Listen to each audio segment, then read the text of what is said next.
is an exclusive presentation of PRISM Sports.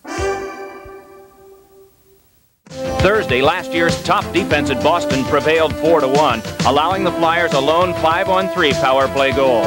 Last night at the Meadowlands, Pat Murray's first NHL goal under the crossbar in the first period tied the game with the Devils.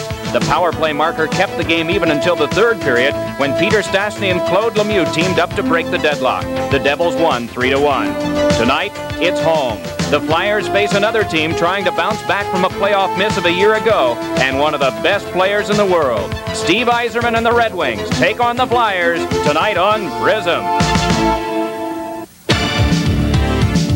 PRISM Sports presents Philadelphia Flyers hockey. Tonight, the Flyers host the Detroit Red Wings.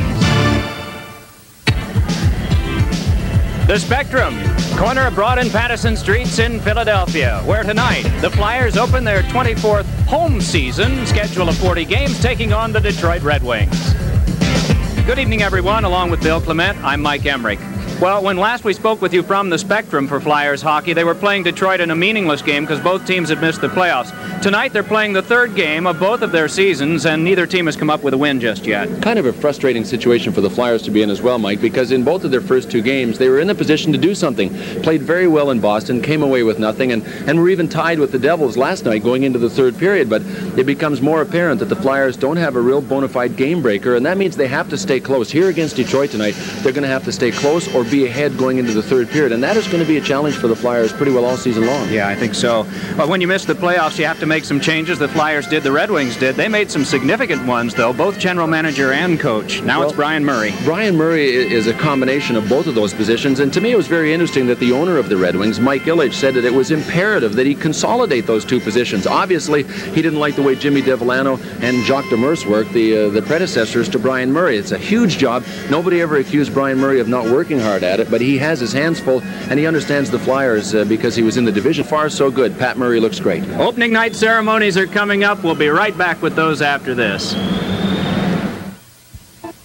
Flyers hockey on PRISM is brought to you by Rolling Rock Beer, from the Mountain Springs to you, same as it ever was. By your GMC trucking team. By the Discover card. It pays to discover the card that pays you back. By Amtrak's Atlantic City Express. It's how the good times roll. By RCA Color Track 2000. Home, theater, TV. RCA, changing entertainment again. And by Labatt's Blue, the crisp, clean taste of Canada's best beer. Between friends, it's true blue Labatt's Blue.